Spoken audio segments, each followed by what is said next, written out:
try to play, but you're never gonna beat me. Look the other way, what I'm doing ain't easy. Bloody hands stained from the people who deceive me. Muddy hands break through the chains, go free me. Looking for change, looking for pain, pulling a mob, pushing a train. I'll never stop, stick to a lane, pick up the pieces and go rearrange. I'll be the best above all the rest, put me to the test and expect nothing less, your check as I'm chess, what's happening next, yeah. He got the venom, a tangible weapon, no coming in second. This life is a lesson, he got a new engine from pain, it's a blessing. New focus, no guessing, just bold and obsession, all in his possession. You got their attention, I'll leave an impression and take your redemption. Just kill, no discretion, your mind is a weapon. 11-11, it's time for progression, You could try to play, but you're never gonna beat me. Look the other way, what I'm doing ain't easy. Bloody hands stained from the people who deceive me. Muddy hands break through the chains, go free me. People like sheep move feet, hurt it easy. You don't wanna be fast asleep when they scheming. Better stand tall, ready for a fight, believe me. When they try the chains, you can say no, free me. So he's been looking for somebody who could save him, instead of searching inside for what they gave him. A strong will, strong mind causes mayhem. We could change the world, change times, rearrange them. Staying on pace, running the race. Life is a chase, I don't want a place, I wanna be first. Work till it hurts, dehydrated thirst till I'm in a hearse. High ambitions and the right mind can take you so far. It's like you lived a few lifetimes. Take off from a break off from the weak minds, they can stay soft. You can change lives, you create thoughts, never waste time. You got one shot, you got one life, better pop off. What do you like? Make a dream job. No 9-5, no mean boss, just my life and free thoughts. You could try to play, but you're never gonna beat me. Look the other way, what I'm doing ain't easy. Bloody hands stained from the people who deceive me. Muddy hands break through the chains, go free me. People like sheep move feet, hurt it easy. You don't wanna be fast asleep when they scheming. Better stand tall, ready for a fight, believe me.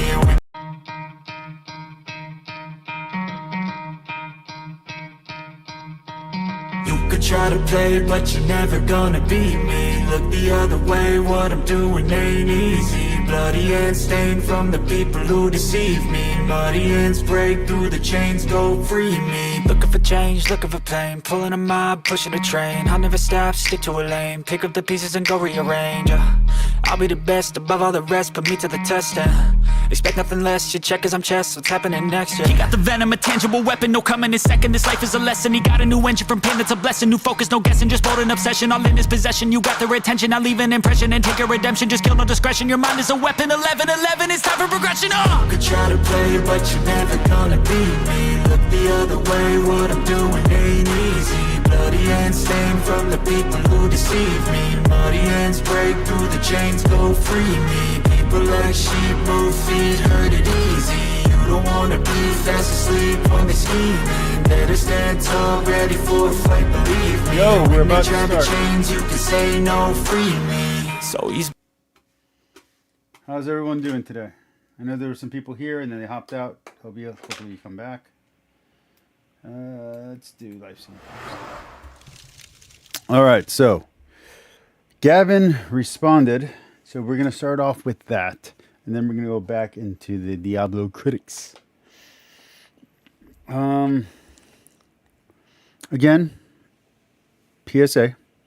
We're talking about harsh stuff, not just biblical stuff. So if you're not down for that, skip it. If you are down for it, and come back. Don't just skip it and go away. Come back. We'll keep doing good stuff. But if you're comfortable with talking about heavy stuff, let's begin.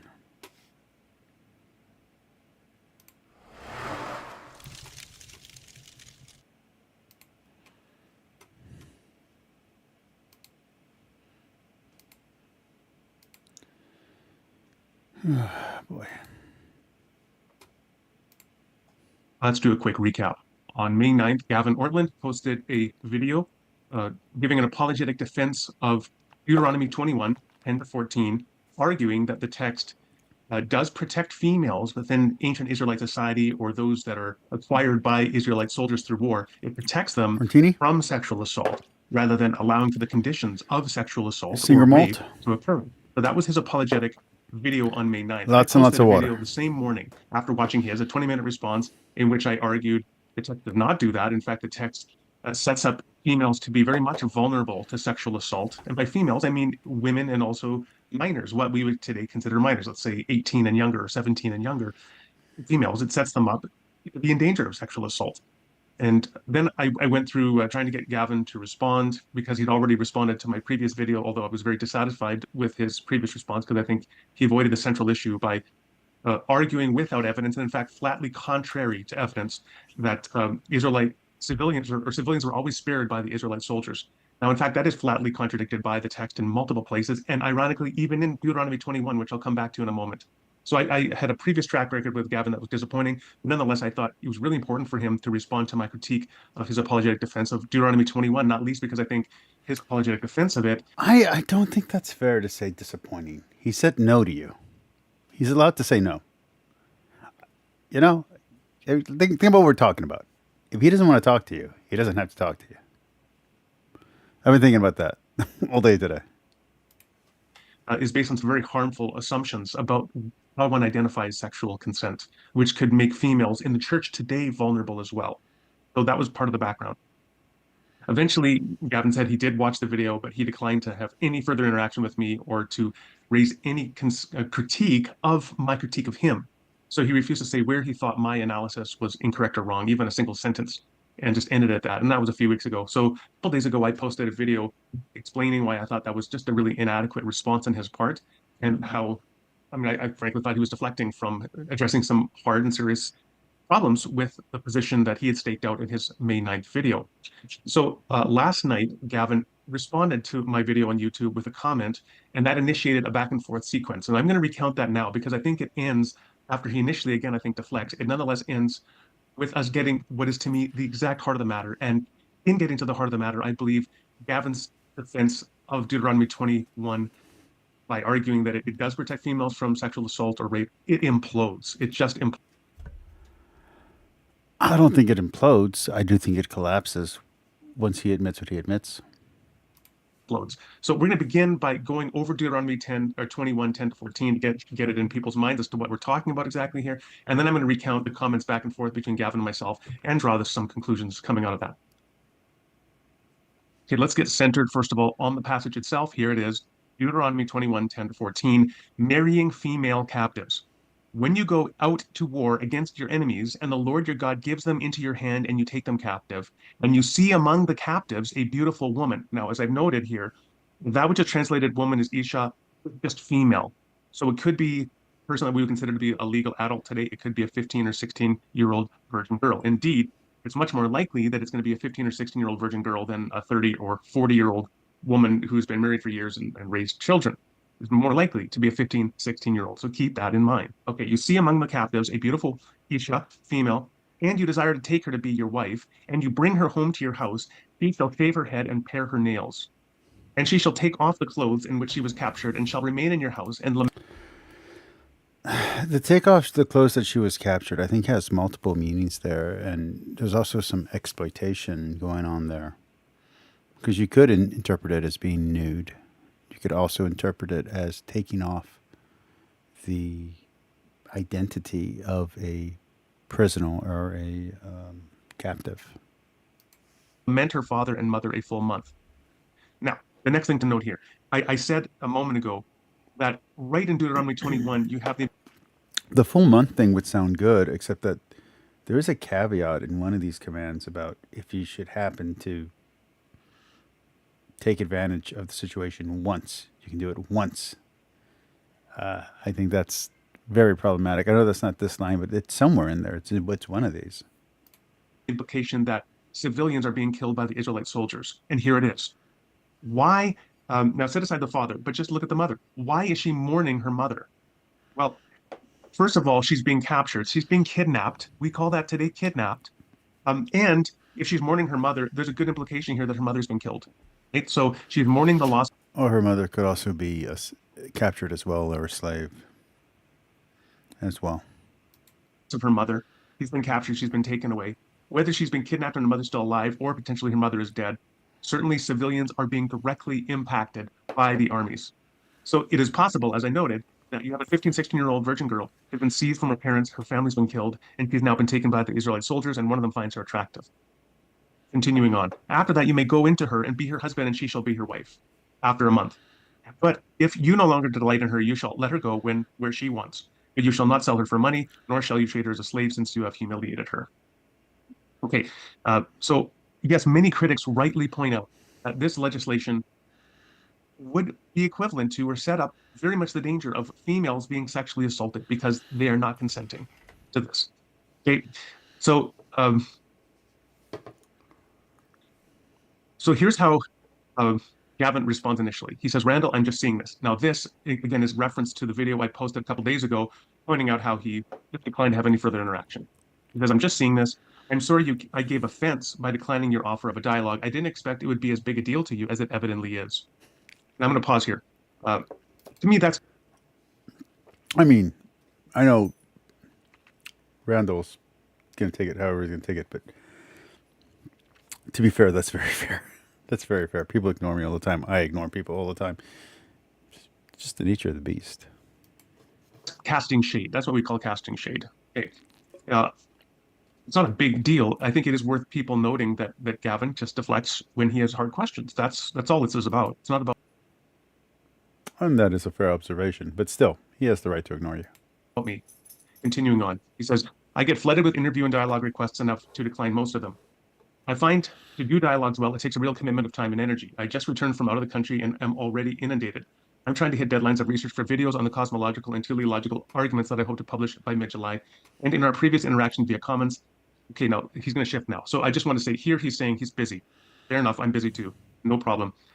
As I noted in my video, the issue is not that he's busy. The issue is that he's just flatly declined to have any further interaction, even giving a single sentence on Twitter as to why he thought my analysis was flawed. He said he watched the 20 minutes, but declined to give any critical feedback to what I had written, only saying, I've watched it, but I don't want to have a dialogue. End of story, period. And that's really the problem. Now, had he said, here's a single sentence as to why I think your analysis is flawed, okay, we can go there. I can work with that. Or if he had said, hey, I would like to have a dialogue, but I'm busy. Let's do it in October. Could have worked with that. But the thing is, he watched the video, but then refused to say anything at all. And that was the issue. Okay, and then he shifts gears. He says, also in our previous interaction via comments, I did not have the impression you were being accurate in describing the views you were criticizing, and some of your critiques of other apologists strike me as unfair. But he gives no examples of where I've been unfair. But I do think for Gavin, that is an honest reply in a way. If we assume that he is as naive as he's pretending to be, then he would be completely blindsided by this critique that a group of academics who are atheistic, or at least anti-dogmatic, and you have Randall Rouser, who's coming from a slightly liberal, slightly progressive viewpoint, and then you have me, who I don't even factor into this, but I'm including myself. And you have me, who's a Catholic, who's talking to a very niche audience. I can see Gavin saying, I don't see where this is coming from. Nobody else had a problem with this. Why do y'all do? He was completely blindsided. Okay. Fair. And frankly, I think he's been inaccurate. So, but what I do is I put down and explain details as to what the concerns are. He concludes, from perusing the comments, I noticed I was not alone in that. Even here, saying that I told you to go away and putting out multiple videos speculating on why I'm not interested in the dialogue is kind of odd. There's no big story here. I am honestly just not that able right now. I wish you well, and perhaps another time we could interact. Okay. The thing here to note is he's written out 202 words. It doesn't take long to count the words, right? Just highlight them and do a word count. 202 words he's written. And yet not a single word is devoted to saying where he believes the video I posted is in error in critiquing his video defending Deuteronomy 21. And that's the issue. Deuteronomy 21. He's repeatedly deflecting from that in various different ways, making veiled kind of criticisms of me that are personal in nature, talking about how he's busy, saying without specific details or examples that he thinks I'm Yeah, but this is kind of a sensitive overreaction, especially if he's not sensitive to these same foibles, if he's not sensitive to the red alarms that he set off by the things that he said. He has no idea where we're coming from. Again, assuming he's being honest. Not accurate in interacting with the views of others, but gives no specific examples of where I'm flawed in terms of Deuteronomy 21 and his analysis there. So I respond. I said, you said you did not have the impression I was being accurate in describing views I was criticizing, and that some of my critiques of other apologists strike you as unfair. Yet you provide no specific examples where I have misrepresented specific views, either of you or anyone else. Instead, choosing to take issue with the fact that I refer to your cursory declination as go away in the video title. Most revealing, though, you took the time to type 202 words. Not one of them addressed my critique of your video of Deuteronomy 21. Your comments are one big deflection. I get this response a lot from apologists. It's very disappointing to me. This is where professional apologists, in my experience, really diverge. You go back 7 years when I first started talking about religion on this channel. I've been doing this. This channel is 11 years old. I've been doing this for 7 years. I would not have predicted I was going to be in Randall Rouser's corner or be a Randall Rouser type figure on the internet, but here we are.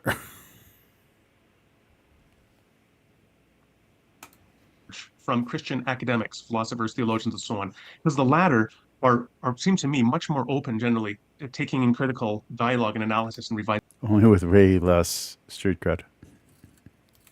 their views. The apologists, professional apologists who make their living instilling confidence in a Christian constituency, seem much more guarded about having this kind of vulnerable interaction. I agree. Gavin then responded, if you want specific examples, see the 5 points I listed in my first response to you, especially 1, 3, and 5. Not a good response. Correct. My comment here was not about Deuteronomy 21, but addressing your claim in this video that I told you to go away. I can see we won't make progress, so I will sign off. God bless. Okay. Now he said my first response to you. The first response is in regard to his defense of the Deuteronomic narrative against the claim that civilians were ever harmed by the Israelite soldiers. I don't want to revisit that here because to me that is a red herring. We're now talking about Deuteronomy 21. I believe in our previous exchange, I showed why Gavin's view there fails. Because like Paul Copan, he just sort of stipulates without any good evidence that no civilians were ever harmed by the Israelite soldiers, even though there are. I know that he's talking very light, so if anyone's in the room, incognito or active, let me know if you'll be able to hear Randall Rouser, because in my headset, he sounds very light. Multiple instances of texts that describe Israelite soldiers harming civilians. But I don't want to revisit that here. Right here, we're talking about Deuteronomy 21, and Gavin is continuing to deflect. So I said, look, we can make progress if you would provide detailed responses to the criticisms instead of repeatedly deflecting. Let's start here. You think a 15-year-old female who experienced the trauma of her family being killed can freely consent to marriage and sexual contact with a soldier who killed her family if she is The response to this is killer. given 30 days to mourn? Please address specifics, Gavin. So I'm saying this is an implication of his view that a 15-year-old female, because she'd been given 30 days to mourn, which he makes a big deal about, that this is sufficient to say she is now freely consenting when she agrees to marry the soldier who finds her attractive and wants to marry her. Gavin then replies, and this is the key. He says, no, such a person is not in a position to consent. No, such a person is not in a position to consent. Unfortunately, consent, as we understand it, was not really a thing in the ancient world. I do not know why you would ask me this, as I never said such a thing, such a person could consent, or that it is okay, like I said. The criticisms that you offer don't seem to exhibit a good understanding of my perspective. Well, they are your words, Gavin. That's the problem. This is your blind spot in your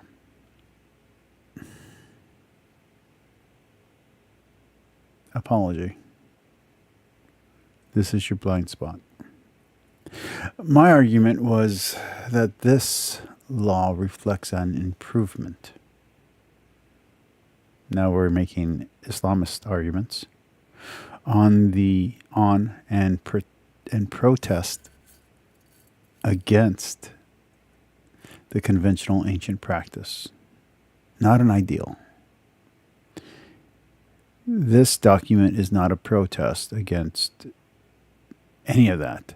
Like I said, if you look at the context, it's so that way the audience that you're speaking to who has ancestors who come from this community, so that way they can save face at best. That's what this is about. This is about saving face.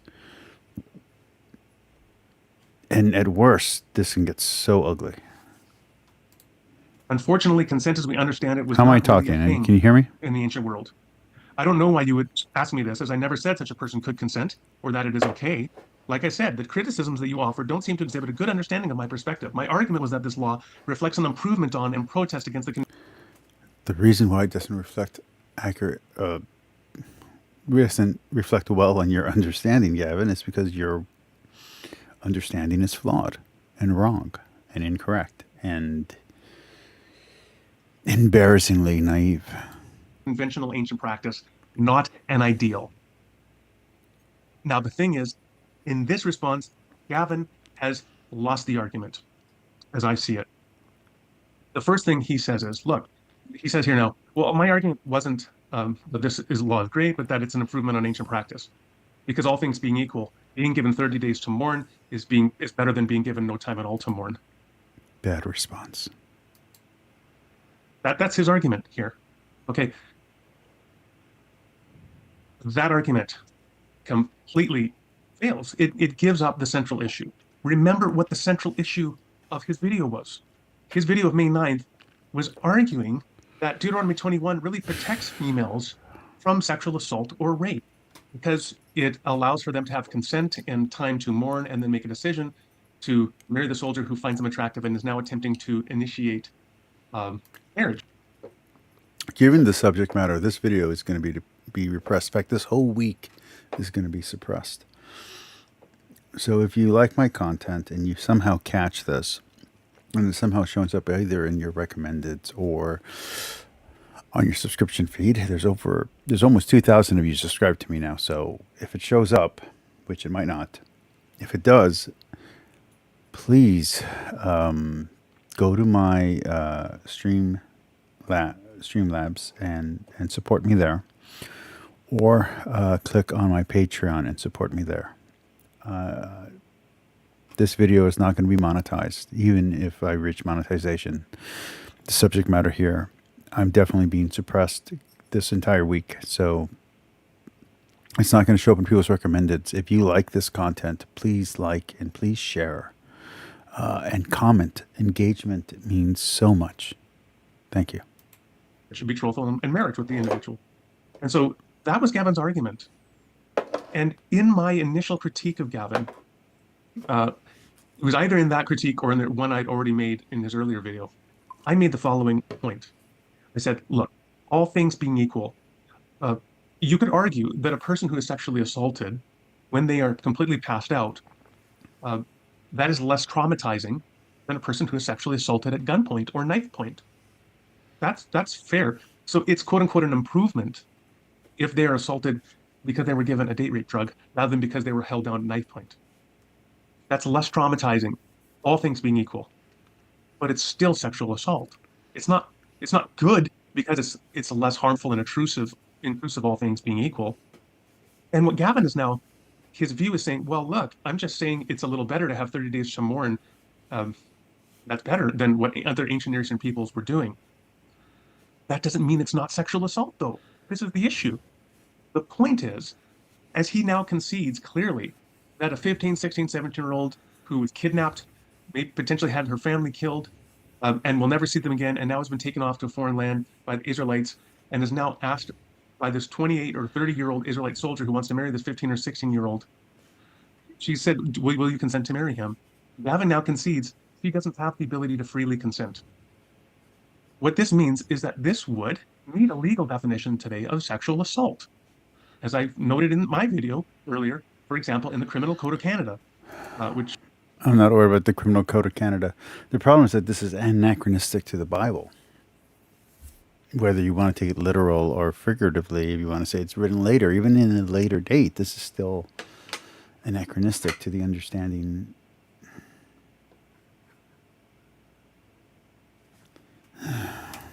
I'm familiar with on this issue. In order for there to be sexual consent, you have to be able to consent. Your consent has to be enthusiastic. It can't just be like, okay, you actually have to be expressing enthusiastic consent, and it has to be ongoing.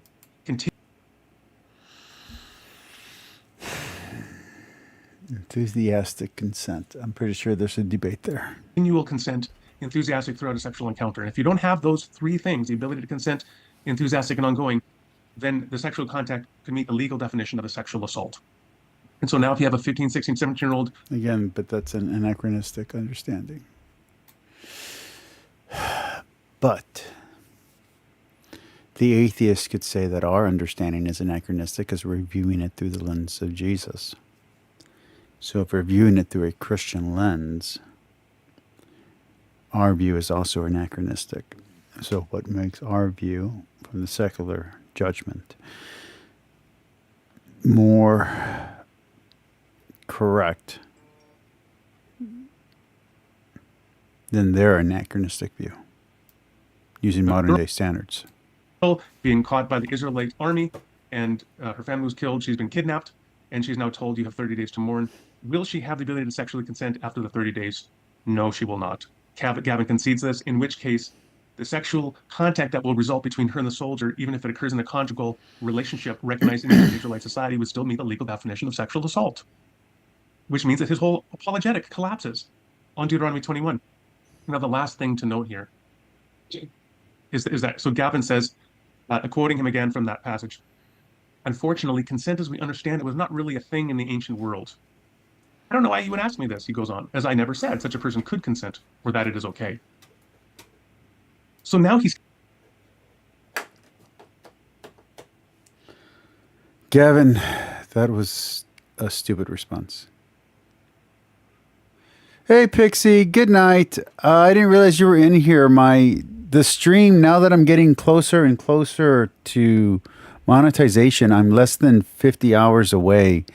They're no longer giving me accurate view counts, which is troubling and problematic for someone who's trying to make it. I'm 50 hours away from monetization, 50 hours of watch time, and it doesn't give me an accurate view count. Even when I go into the analytics, it gives me an estimate no matter how deep into the analytics I go. It doesn't give me the exact number anymore. So it's hard to know exactly where I'm at. But 50 more hours of view time, and I am at monetization, which will change my life. So I'm hoping I get there. And of course, I love you, Pixie. Have a great night, and thank you for even dropping by. Your presence is always greatly appreciated. Conceding that consent to protect females from sexual assault wasn't even on the radar of the Torah of Deuteronomy 21. That Deuteronomy 21 wasn't even concerned with consent and the possibility that the absence of consent in the female could result in the rape of that female. That's the issue. That's what he's supposed to be protecting as an apologist, Deuteronomy 21, from the critics who say precisely that. Also, this one's a heavy topic this week, so it might just be super suppressed. So even though I'm right on the edge of getting to where I need to be, this might push me back a little bit. But I think this topic is too important to ignore, even for a channel as small as mine. That Deuteronomy 21 does not protect females from sexual assault, but rather allows for Good night, Pixie. assault. I love you. So Gavin has ultimately backed himself into the corner of saying, the only thing he's saying at this point is, okay, it may allow for sexual assault, but it's still, all things being equal, better than some of the other options in the ancient Near Eastern world. And that's a pretty bad apologetic, I have to say. And Rouser is not wrong. So I can understand, perhaps, why Gavin was repeatedly deflecting from addressing these very direct questions and criticisms of his defense, Deuteronomy 21, because ultimately he had no defense. And that's my conclusion. Now, I'm going to wrap this up by just simply saying one more thing. What texts like this should do is we should not retreat to what I think is just bad and disingenuous apologetics like Gavin is giving us about his Deuteronomy 21, where he's, I think, shifting goalposts and he's using red herrings and he's trying to obscure issues and ultimately not defending the text in the way he's purporting to against sexual assault, rather than... I don't agree with his estimation here, but I think Randall Rouser has been abused by the Christian community so much that I don't think he has another way to interpret what Gavin is doing. Engage with apologetics like that, recognize the limitations of the text, bring a moral... Randall Rouser, I mean this honestly, and I severely misjudged you 7 years ago when I first started doing apologetics on this channel. I'm going to call it apologetics, even though it wasn't, but I was defending the faith. So now that I'm doing anti-apologetics, and I know you'll never see this, and I know I'm way too small of a channel for you to pay attention to, but if you ever want to come onto this channel This is my olive branch to you. I would love to talk to you one-on-one and to get your opinion and your viewpoint out to my audience. My audience is LGBTQ. My audience is Islamic. My audience is atheistic and anti-theist. And neophyte Christians. So I don't even know if that's an audience you want to talk to, but if it is, you're more than welcome on my channel, and I am severely sorry for misjudging you all those years ago. Critique to the text, recognizing that from a Christian perspective, I mean, God allows it there for a reason, but that doesn't mean that you adopt disingenuous defenses of it in order to maintain an understanding of its moral acceptability. It's not a morally acceptable text, even if it is an improvement on other ancient Near Eastern understandings. You should be able to bring that kind of critique as a Christian, because having a particular interpretation of Deuteronomy 21 is not part of the Apostles' Creed. It's not part of the Nicene Creed. A Christian or a Jew today, or a Muslim, who gives some degree of authority to Deuteronomy 21 can nonetheless bring a moral critique to the text without I wonder what Trent would say to this. having their faith imperiled. And that is far better than having this kind of substandard apologetic and then deflecting from. It is substandard, by the way. That is why I initially did not do a video on this, is because it was so substandard. I thought it would be ignored. I didn't realize it was going to become a big deal, and now I kind of regret not covering it when it was more relevant. But here we are. Critics when they attempt to call you out on your substandard apologetic.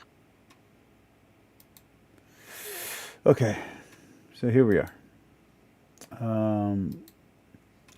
Let me go to a live scene. Okay. So now we're going to do the Diablo critics. I'm going to take a few second break while I fill up some water. I drank a little too much, a little too fast. And I don't want to be so buzzed that I'm saying things that I'll regret tomorrow. So, it's really a shame that Gavin Ortlund messed up on this, because with Trent Horn and Jimmy Akin distancing themselves from the people who I admired a few years ago so radically now, whether it's Jimmy Akin's indulgence on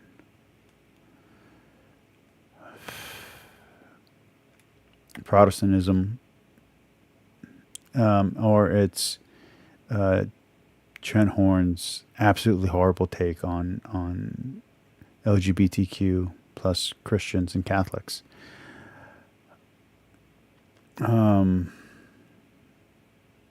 the fact that they both dive into apologetics when they get cornered. They don't go to truth. They go to rhetoric and philosophy. Is sad and problematic and disappointing and heartbreaking. So I'm not trying to be an ass here. I really do respect the apologists from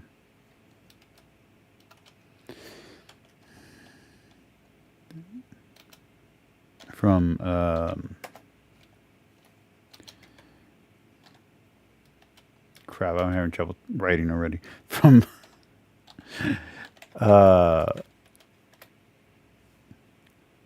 Catholic Answers. I really do, but they failed. They failed me. And Gavin Ortlund was a bright ray of shining light, and then he fell into his own apologetical traps and couldn't get out and tell the truth when it was focused on his own religion. And that's wrong with all of these great apologists, is that they're great at eviscerating opponents. They're terrible at acknowledging the faults of their own faith or their own understanding. Diablo critics, here we go. I'm going to get up and get some more water and get some food in my belly.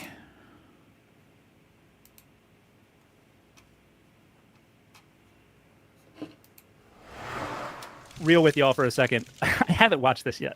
I've been busy. You said, I hope y'all got to watch the clips. And I was like, you reacted at all the best places. It's kind of fun that you didn't.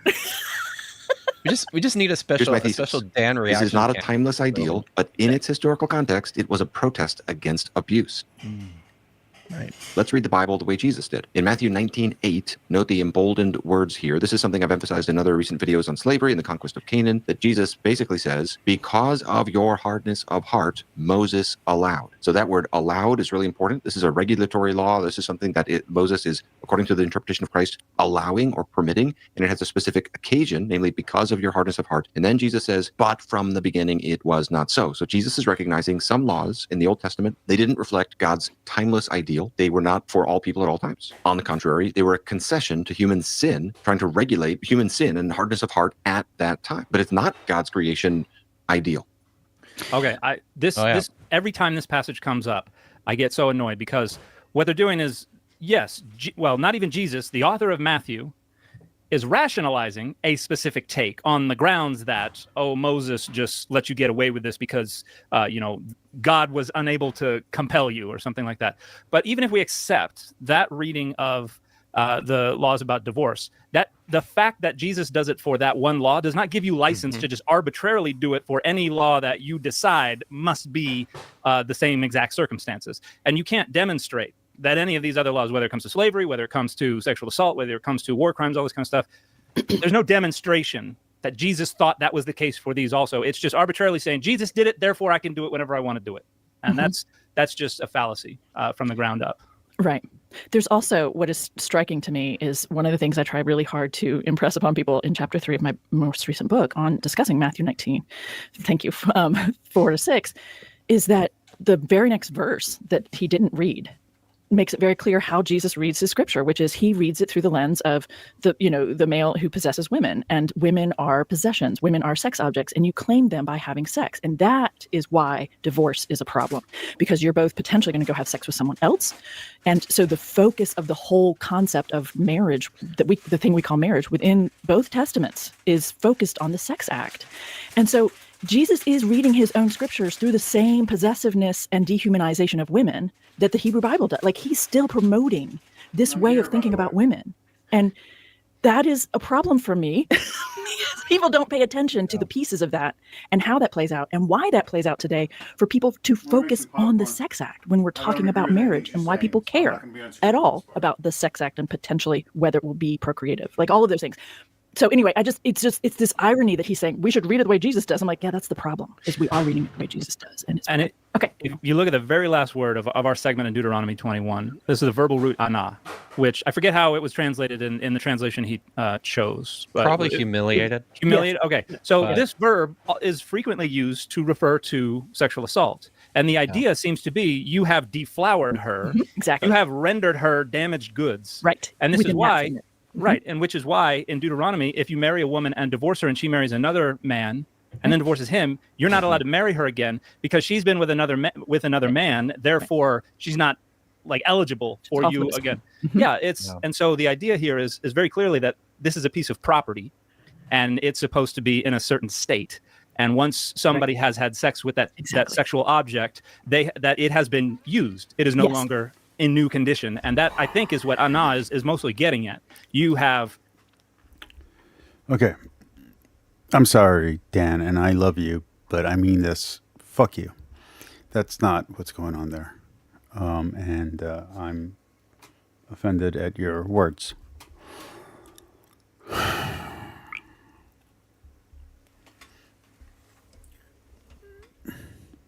So... I've had 57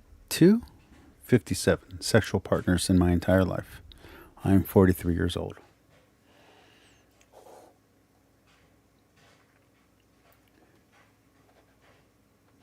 My wife hates that I've had that many partners. And if I was a virgin when I married her, she would have been very happy. She comes from an atheistic community, an atheistic society.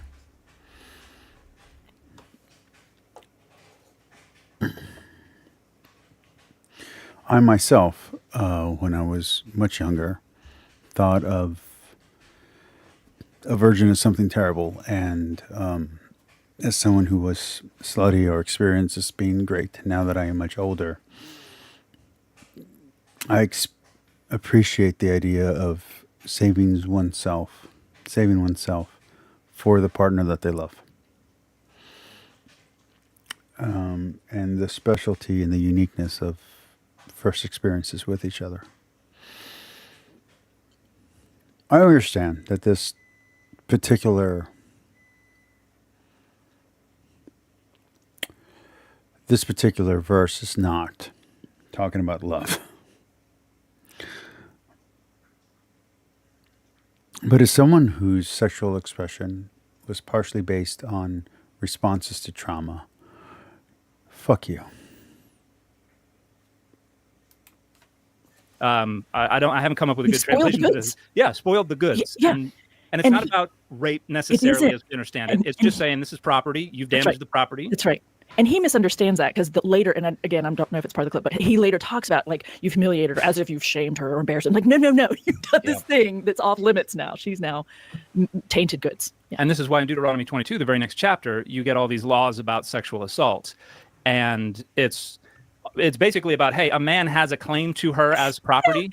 And so if you have damaged the goods, spoiled the goods, then you have committed a crime against that man, whether it's the father who has a right to sell her for a bride price, or if it's her husband, and that's considered a far more sacred kind of property right than the father, then it's the death penalty. But all these laws in the Hebrew Bible are all looking at this through that interpretive lens of a woman is a piece of sexual property. There's a dimension anyway in which a woman is a piece of sexual property, and her social value or her social standing is based on her either pristine vagina or her spoiled one. And so her relationship is all based on that kind of stuff.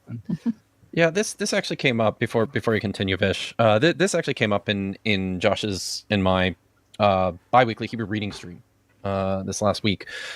I think it's important to point out here, Tomer, my friend from the land of Israel, notes here the root usually means to torture. Like in a modern context, this is a really problematic word just throughout the Bible, just because it's so enormously flexible.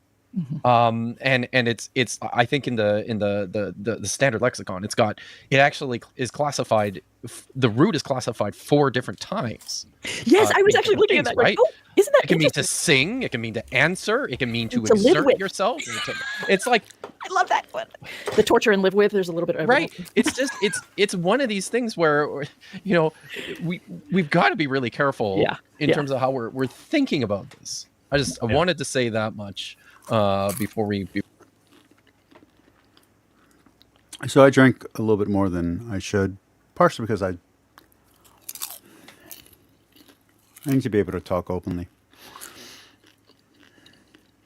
Lower my inhibitions a little bit. So one of the things that happened to me in the milieu of all the terrible things was I got roped and I got dragged.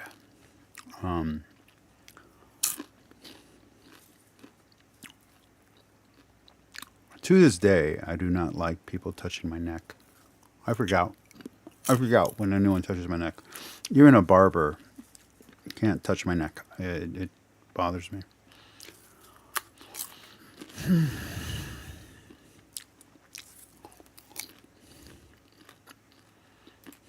Before we move forward, but we really do. I also really do want to get through. Let's hear your academic theoretical opinions on torture. Some of the comparative stuff that he does here. Yes. The only peace I find is a future that never...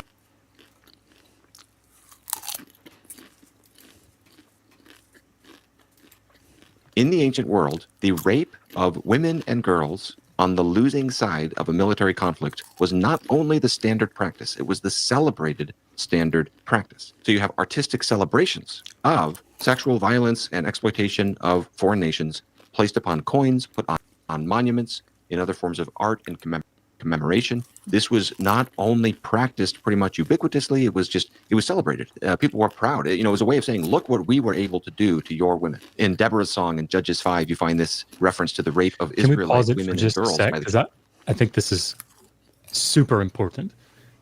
This is a place where, Gavin, if you're watching, it would have been really, really good to put your sources up.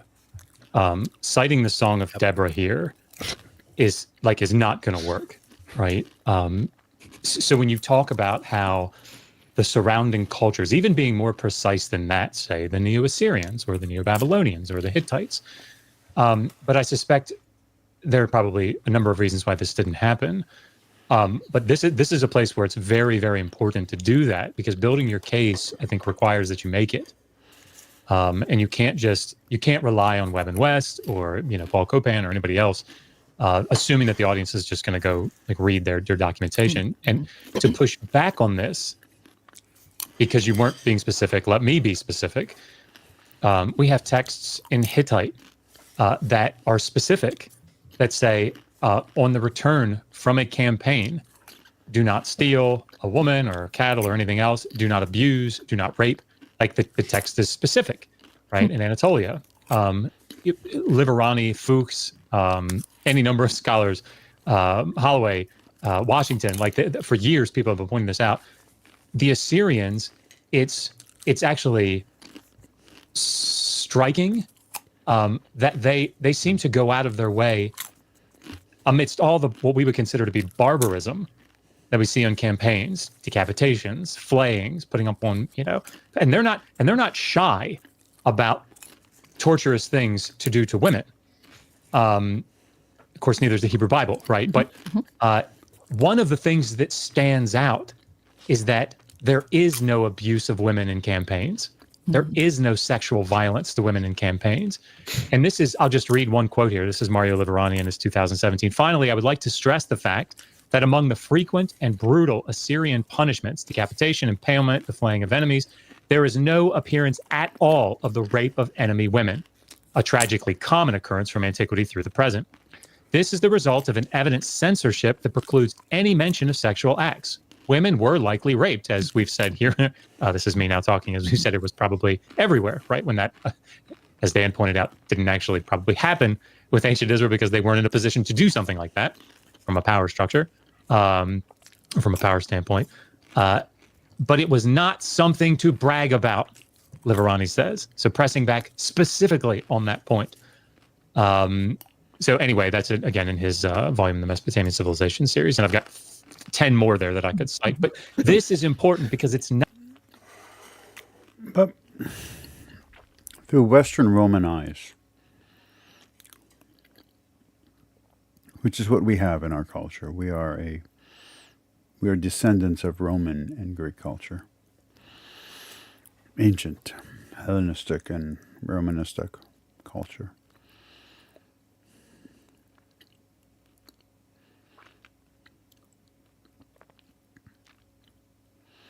They brag about Caesar's men smelling of perfume. And I don't think,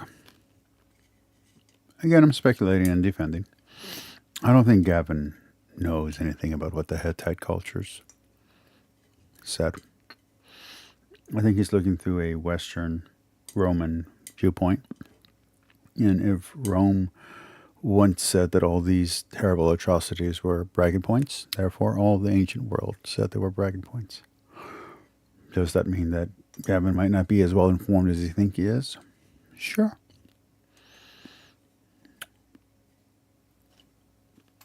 Not enough to say other nations bad. Yeah. Right. You can't do that. No. So would we say, and I'll shut up, but would we say that, my God, the Hittites in the middle of the second millennium, they're protesting against the abuse of women? Right. Yeah. The Neo-Assyrians, they're protesting against the abuse of women. No, right. We wouldn't say that. No. That would be a ridiculous claim to make. Right. And so my point is we need more. We need more, I think, to build this case. Yeah. So, anyway. I also just want to throw out there that it's interesting to me that he doesn't at any point mention that men also raped other men. We're talking about war rape, rape as a, right. And like we have it engraved in rock, like of that scene of, final nail in the coffin kind of thing, raping the men you've just conquered. So it's interesting to me.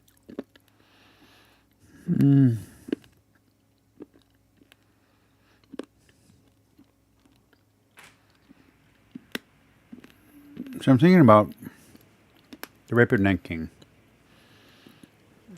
I read 2 books on it, including the book, which the book was it was harder to get through than the archipelago. Archipelago was hard to get through, but the Rape and King was even just the words were traumatic. But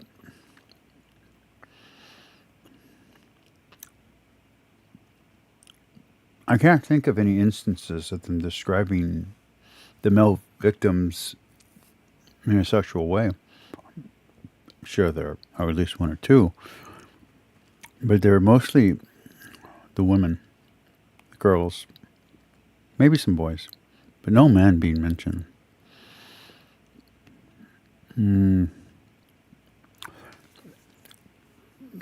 Maybe some bayonets anally.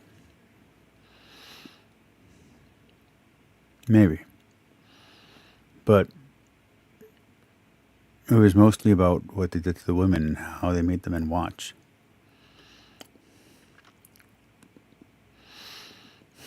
And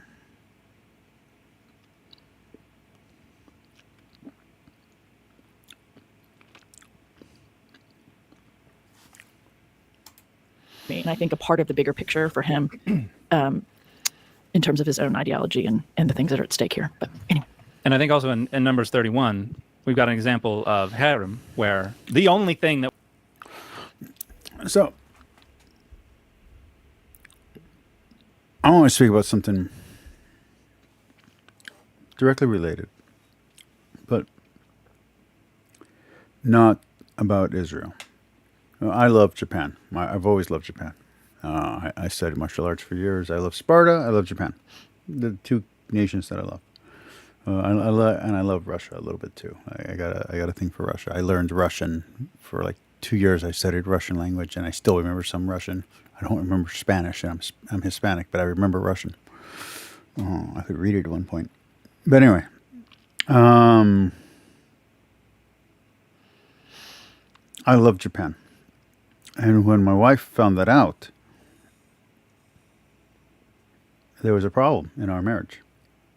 This is when we were still dating, but we were already engaged.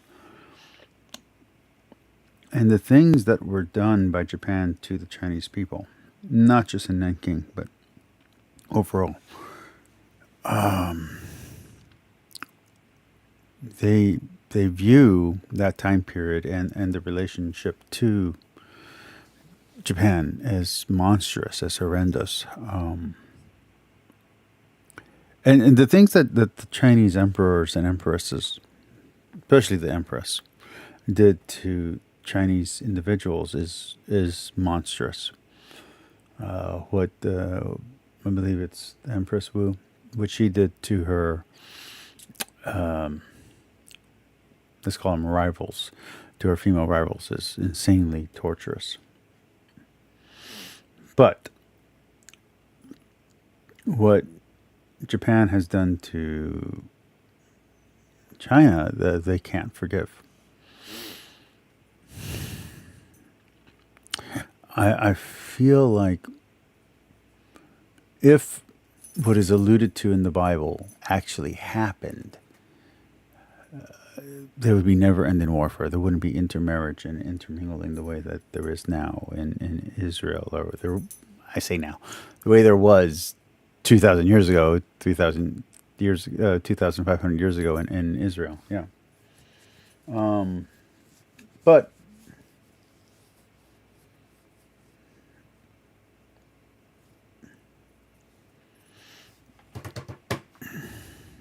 you know what, the Irish versus the Catholics in Ireland.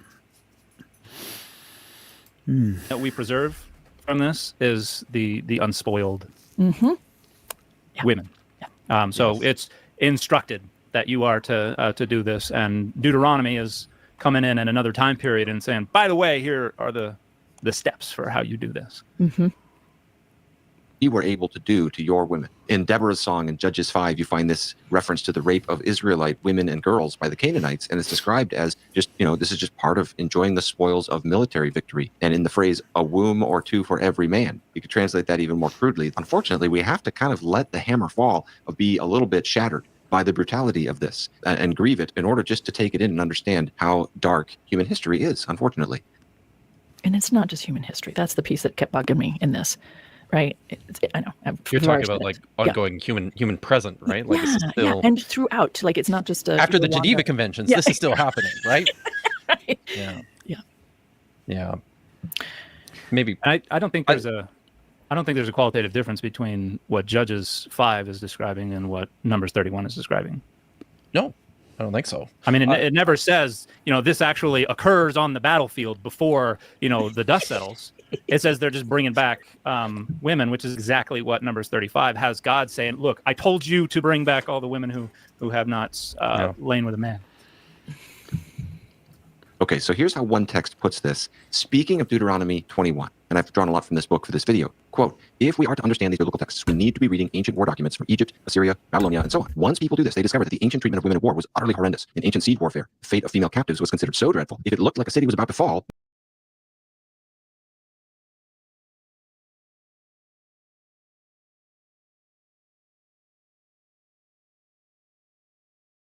men at times killed their own wives. What an utterly ugly world. The treatment of humanity by humanity is sometimes staggering. Placing the biblical text within that sort of war context of the ancient world allows us to see Deuteronomy 21, 10-14 in a different light. Israelite war practices can only fairly be appraised in that historical context rather than comparing them to the modern world and so forth. In that context, the ancient Israelite practices were different. There's no glorification of sexual violence. On the contrary, there are these restrictions. Can we pause it there for a second, Vish? Away from the...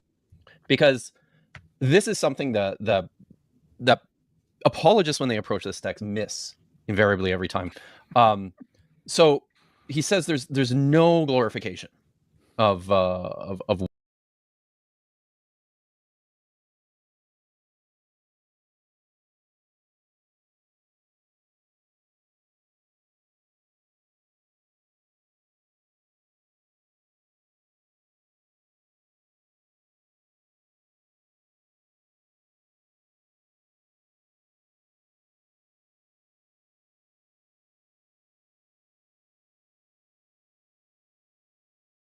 war, rape, or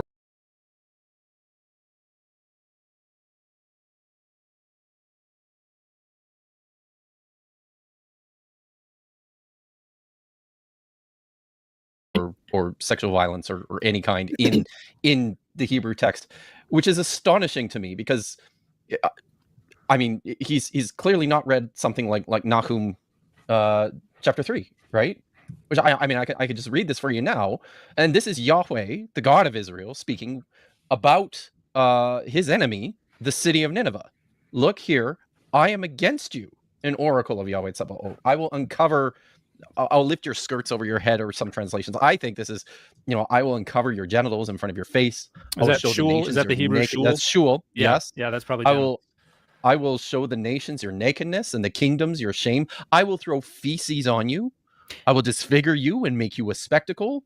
All who see you will recoil from you and say, Nineveh has been ravaged. One of the interesting things about this passage is actually in the Dead Sea Scrolls. There's a commentary on the book of Nahum. And in that commentary on the book of Nahum, there's a textual variant in there, which I think... He's saying the book of Nahum.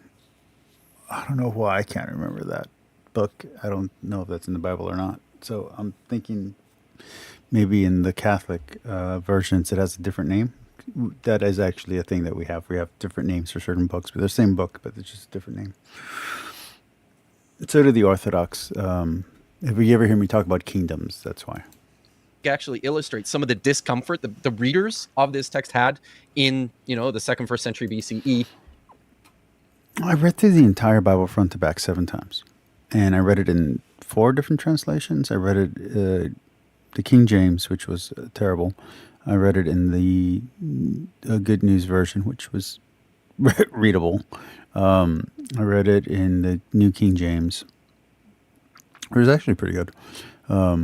I read it in the NAB, which I loved. I read it in the NRSV, which I loved. And I read it in the CTS, which I think is my favorite, but I don't think it's accurate at all. So, and then I've read this in Spanish. I did a read-through of the Bible in Spanish with my dad, which was unproductive for me because I don't speak Spanish, but whatever, I did it. I learned a few words like nosotros and nos vemos, no, nosotros and there's like 3 different ones. Anyway, so I all this sounds familiar to me. None of this sounds foreign. And then I've done the Bible through read-throughs, missal and liturgical, through the Liturgy of the Hours.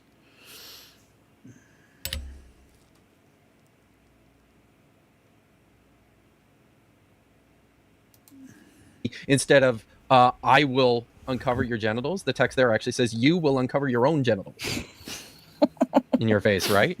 So don't give me this stuff about there not being any glorification of sexual violence in the Old Testament. It's there. Was he saying that entirely, like the Old Testament in general?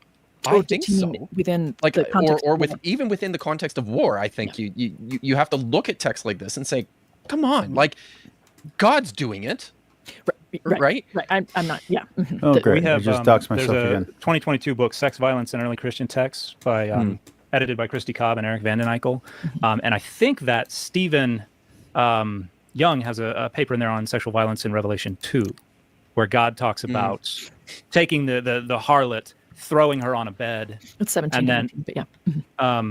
Well, it's Revelation 2:22, isn't it?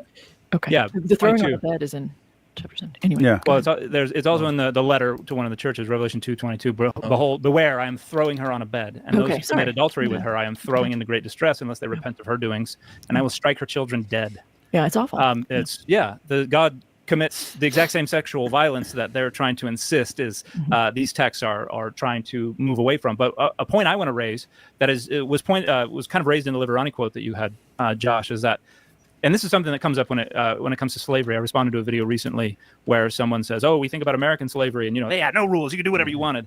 Yeah. And I raised a point that when we think of American slavery, we hear about historical accounts of what actually went on, and most of us are completely unaware of the laws that were on the books regarding how you were supposed to treat your slaves that were just ignored. But when it comes to the Bible, all we have is the laws that were on the books. We don't have any accounts of what actually happened. And so this is apples to oranges when we're trying to say, look at all the other historical accounts of Sennacherib explaining what he did to Lachish and all this kind of stuff. It's like, that's accounts of what actually happened. Deuteronomy is people fantasizing about how they're going to arrange the nation if they were in control. It's the laws on the books versus what actually happened. And we have one thing for the Bible, and we have a completely different thing when we look at the other nations. And they don't address this at all because they don't consider it. I don't know how many of you guys, I know Josh has, but Jen or Dan, I don't know if either of you have had the misfortune of reading this book from which Gavin draws a lot from this. I read like a chapter of it when it came to the incrementalism argument. Yeah. So at one point in the book, the authors actually make this statement. They say there's no glorification of brutality or sexual violence in any surviving Israelite artifacts or artwork. And I'm like, how is that possible? We don't have any surviving artwork. Yeah, right. Like there's nothing of anything, right? Like it's just there's nothing there.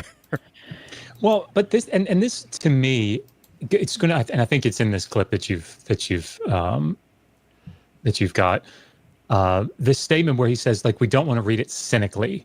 Oh yeah, right. And the problem, just like Dan is saying here, is that we do it for everything else, but we don't call it reading it cynically.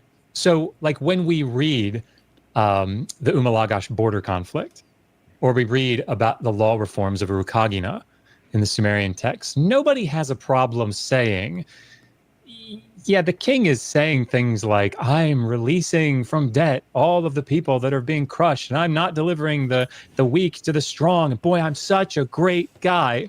Nobody has a problem going, I wonder what's behind that. I wonder what's behind Sargon the First calling himself Sargon, which in Akkadian means the king is legitimate. I wonder if there's something behind that. Now, that's a cynical reading. No, the king was legitimate. Right? He's not a usurper. It's in his name. So, like, but we don't have any problem doing that with these other propagandistic. I don't feel that's fair. I'm not a fan of Sargon. I don't feel that's fair. Hey, it's Kip Davis, my boy. I just accidentally doxed myself.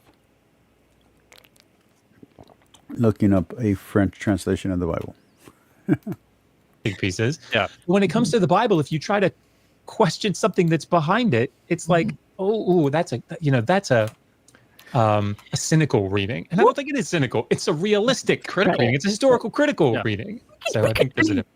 Pat brought up the comment about like this happens throughout history. We could look at the United States today and the laws that are on the books that are about social justice that are not being upheld. We could just like take your pick. Why do we have to make such a big deal about about these issues? Why do we have to actually fight for women to be able to like take out a loan for themselves? Like it wasn't until 1988 that a woman could get a business loan on her own. Like That's insane. Fuck off. Like that. Like equal rights. We made a law about that in the 60s, but like. We're still struggling with it today. Like, no, come on. Let's just be honest that this is the thing. This is what happens. Yeah, redlining has been illegal for a long time, and yet the biggest banks in the nation are being sued to this very day for redlining, and because it continues to happen. It's not just a thing from the 60s. It was, Anyway, yes. Violence. On the contrary, there are these restrictions that are designed to curb away from those kinds of abuses. There's absolutely no battlefield rape, for example, that which was extremely common in the ancient world. Now, some scholars dispute that, and they say, well, Deuteronomy forbids rape after the battle is over, but doesn't say anything about rape during the battle, so the Israelite soldiers were free to do that. This is one of those readings that's just overly cynical and just wrong. It's an argument from silence, and it runs contrary to the entire tenor of the Old Testament. This wouldn't make any sense to have this strict 30-day waiting period after the battle is over if the Israelite men had been free to pillage and rape and so forth during the war. No, during Israelite warfare. I mean, the whole tenor of the Hebrew Bible is just... I'm sorry, y'all, the clips of your faces during that. Just the look of shock, horror, disbelief, incredulity is... because that's the appropriate reaction, just saying. I just, to be clear about what like these New Assyrian texts are describing and what scholars are arguing they're for, like Harold Washington in his, I think it was his article on the topic, he's talking about mass deportation and like why the purpose of mass deportation. And one of the reasons that he argues that, again, scholars take seriously, there's a reason they take it seriously, is because it's meant to protect the property, the female property that's coming back, right? And if you're going to be utilizing this property that's coming back, you want to make sure that, as you guys have been talking about, it's not spoiled, right? And it's not a cynical reading of that when it talks about like, no, you're not allowed to, like, the soldiers are not free to just, rape whomever they like, right? They're not allowed to do that, right? That it's not like we wouldn't go to that, that Neo-Assyrian restriction and say, oh my gosh, like, they must have really thought highly of women. We wouldn't do that. And we wouldn't say that it runs counter to like the whole purpose of the law. Like, don't make sure that you have supervision over these soldiers as we're mass deporting these women back in a group, because we want to protect the women. That would be cynical to say anything otherwise. No, of course that's not the case. And I know that Gavin wouldn't say that would be true, right? Yeah. He would look at that and say, okay, but the difference is this is not a divinely inspired text that we're looking at. So it's okay to look for these underlying motives, right? That maybe aren't said out loud. Right. So I think that's important. So, Dr. Josh, you're an expert on the Akkadian. I am not. However, one thing that I have, I think I'm right on, is we have Deuteronomy, we have Leviticus, we have Exodus. We have different law codes. They conflict with each other. Like, you don't get a single kind of consistent jurisprudence out of the Bible. They conflict with each other. But they're also law codes that are copying from other law codes that exist. The thing that we have with the other law codes, particularly in Akkadian, that we don't have with the Bible, is actual court cases and lawsuits and outcomes and things like that. And correct me if I'm wrong, not once in any court case does anyone ever cite a law code for their decision. And many of their decisions directly conflict with the law codes that existed at the time period. In other words, this is the equivalent of setting up the 10 Commandments outside of a courtroom and then using a jurisprudence that entirely ignores the 10 Commandments. And so when there's just no grounds on which to treat the laws in Deuteronomy as isometric with the behaviors in this time period. It's just so bafflingly fallacious, uninformed, and uncritical, and presuppositional. There's just they can never deal with these facts. That's all. That's how. Yeah.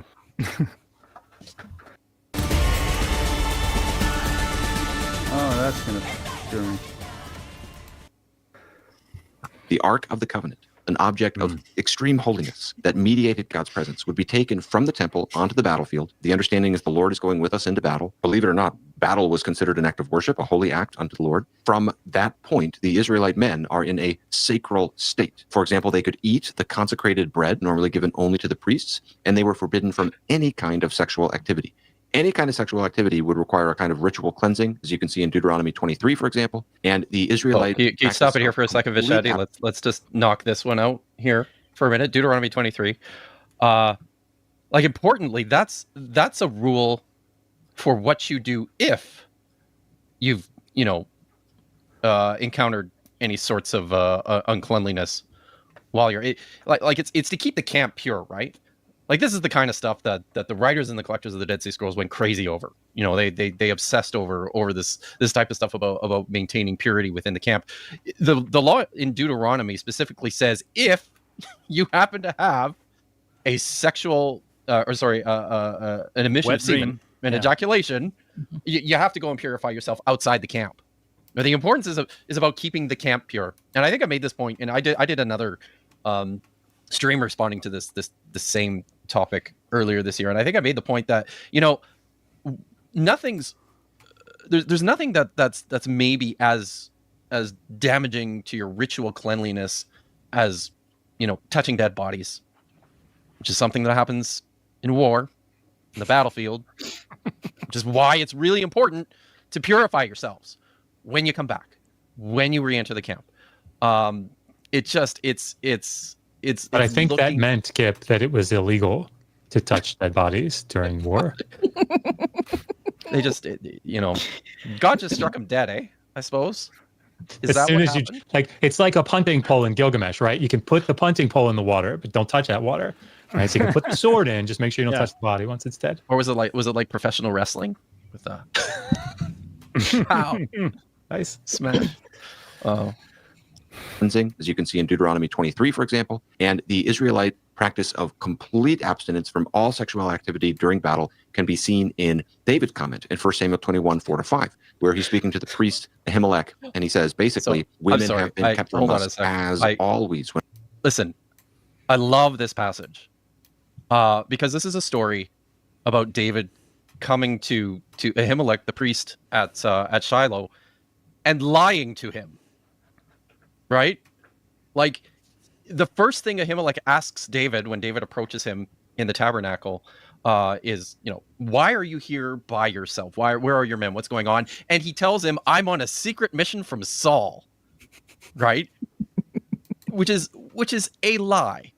So David is telling lies to the priest, who then asks him, well, I guess I could give you these provisions from the temple, from the tabernacle, which have been, ritually prepared and set aside for the god. But you have to promise me that you've kept yourself ritually pure this whole time. And that's what David does. He says, honest engine, me and my men.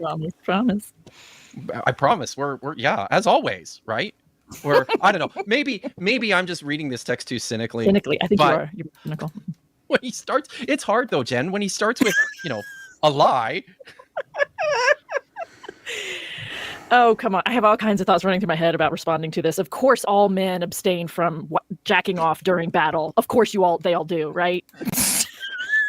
Sorry. I mean, maybe around the battle, but if you're doing it in the heat of the battle, maybe you've got your priorities a little mixed up. But like the night before, the night after, or another day. I mean, come on. All right. David's comment in 1 Samuel 21, 4-5, where he's speaking to the priest Ahimelech, and he says, basically, women have been kept from us as always when I go on an expedition. You can also see this in Uriah's refusal to sleep with his own wife when David is trying to coerce him to do so on the grounds that he's in battle. And it's like he's saying, we're in the middle of a battle. How could I go and do that? So for the Israelites, sex and battle are completely separated from one another at God's command. Can we just pause here? Thank you. I think that there's this notion that. Hey, Brown, let me see. Why does Dan claim to be a Mormon when the majority of his videos are trying to rip the Bible apart? I have the same question. Because Mormons believe in the Bible, and they believe in three or four books: the Book of Great Price, the Pearl, and or the Pearl of Great Price, and the Book of Mormon. So I too wonder. I speculate about this. I can understand him being an academic and not having a literalist view of the Bible. That's fine. I don't have a literalist view of the Bible. I view it as literature first and theology second, and then literalism comes way down on the chart. But to always be seemingly trying to destroy it or counter it, it does seem odd to be a professing Christian and to be denigrating the book that you claim to ascribe to. Just, it's a weird choice.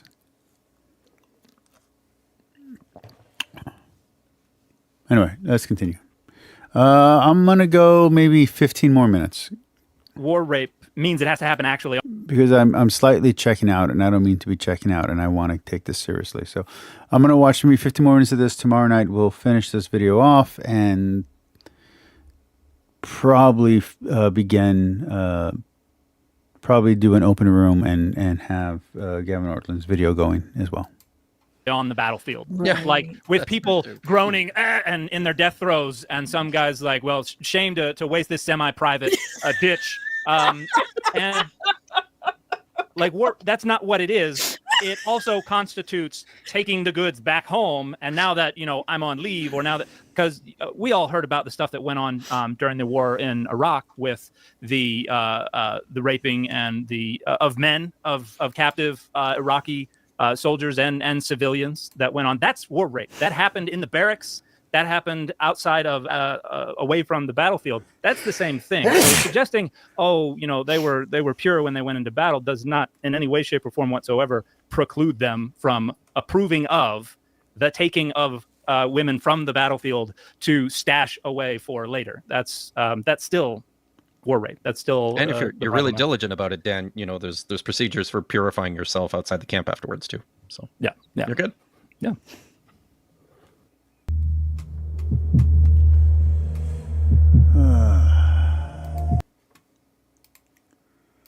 So I will say this, and I think I'm going to close it out here because I'm disengaging from the entire conversation, and I don't mean to, but I'm not happy with what they're saying, and I'm not happy where they're at.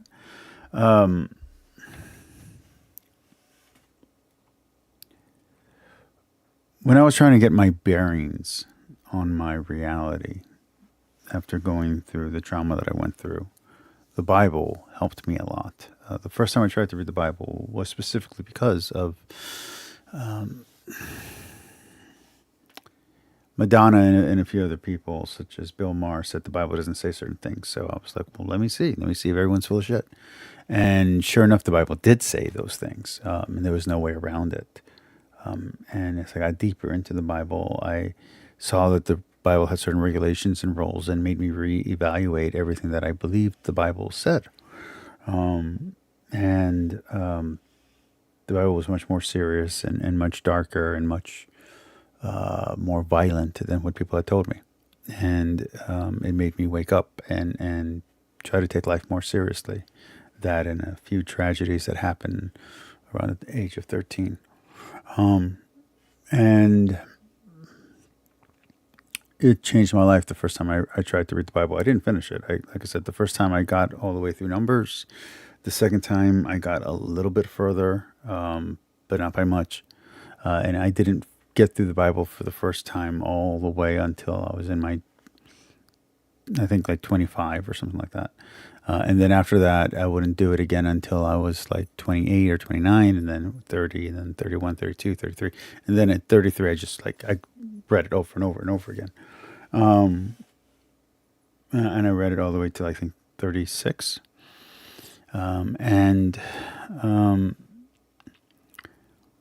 But the Bible changed me for the better and helped me deal with my trauma and helped me live my life in a better way and treat human beings like human beings. So I think this dismissal and this comedy and mockery is misplaced, especially on a topic this serious. So, for the sake of my own sanity, I'm going to cut the video off here because I'm not paying attention to what they're saying anymore, and I'm just getting upset. And That's not the point of this channel. So I'm going to go 5 more minutes of their video just so we can do an hour in. And then tomorrow we'll do an hour more. Hopefully I'll be more engaged. And then we'll do Gavin Ortlund's video. Or we might just skip to Gavin Ortlund's video tomorrow and do an open room. I don't know. All right, let's finish these 5 minutes.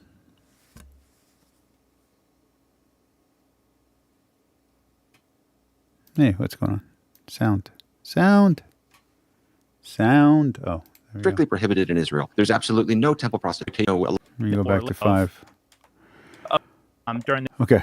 And now that I'm on leave, or now that because we all heard about the stuff that went on during the war in Iraq with the raping and the of men of captive Iraqi soldiers and civilians that went on. That's war rape. To be fair, it was raped by a woman of the men, but yeah. That happened in the barracks.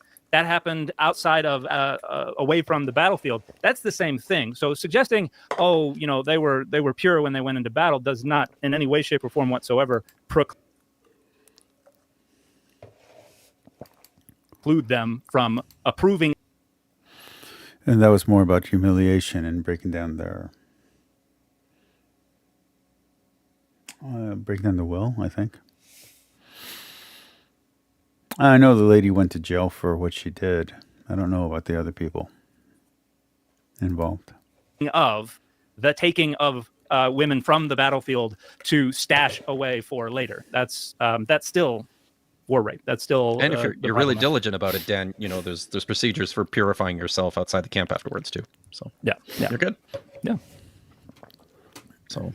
And then after the battle, for other nations, a lot of times what would happen is female prisoners of war would be made into temple slaves. Sexual exploitation would be an ongoing feature of their life. All of that is strictly prohibited in Israel. There's absolutely no temple prostitution. There's no ritual sex in the temple. Sex and worship are completely separated, just as battle and sex are completely separated. The alternative... I'm so sorry. Genesis 38, how did Judah know to... I mean, she was a temple prostitute, Tamar was, right? Like, that's what she was setting herself up to look like, and he partook, right? Sorry, am I misunderstanding the scriptures? No, I just presenting this as like, it's mixing these emic and etic categories over and over and over again. Yeah. And I'm do we want to define emic and etic real quick? Yeah, so like an emic category is one, like when they looked around and they said, like, we think that this is rape. We would look at that act and say that is rape. That is a category internal to them, right, in their culture. And that's what we've sort of been describing here. But when we look back at it from outside of their culture and we say that is rape, that's an etic category. It's something that's not internal to them, right? So when we think about things like, let's be very generous and say 50 years ago, even though it's happening right now. Maybe it was much more pronounced 50 years ago. Was there a thing called marital rape?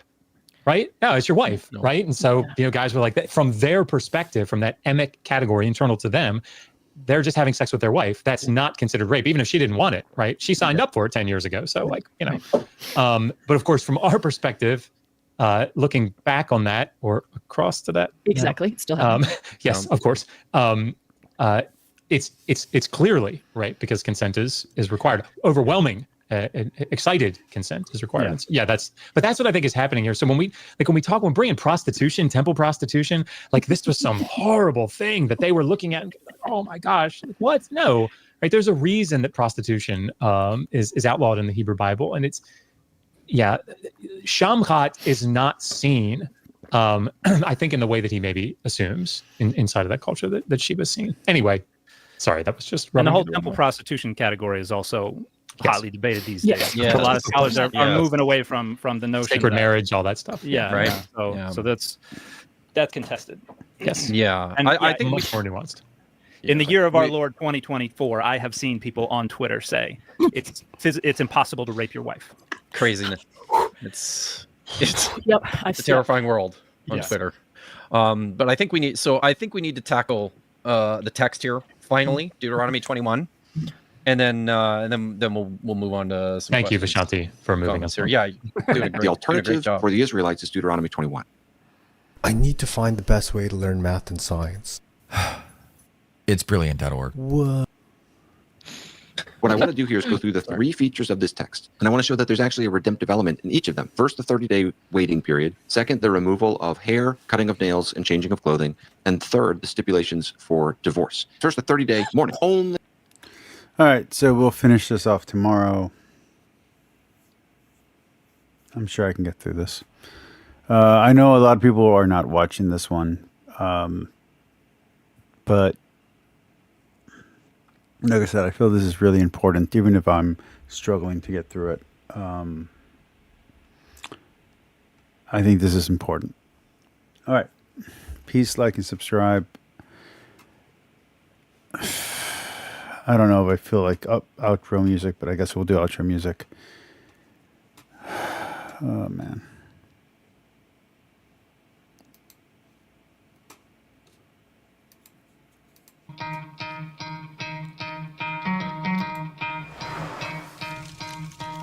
You could try to play, but you're never gonna beat me. Look the other way, what I'm doing ain't easy. Bloody hands stained from the people who deceive me. Muddy hands break through the chains, go free me. Looking for change, looking for pain. Pulling a mob, pushing a train. I'll never stop, stick to a lane. Pick up the pieces and go rearrange.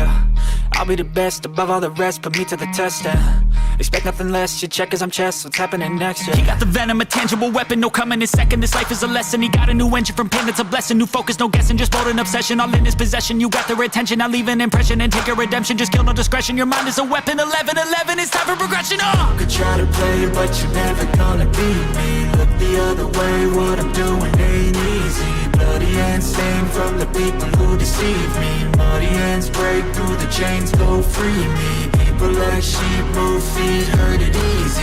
You don't wanna be fast asleep when they scheming. Better stand tall, ready for a fight, believe me. When they try the chains, you can say no, free me. So he's been looking for somebody who could save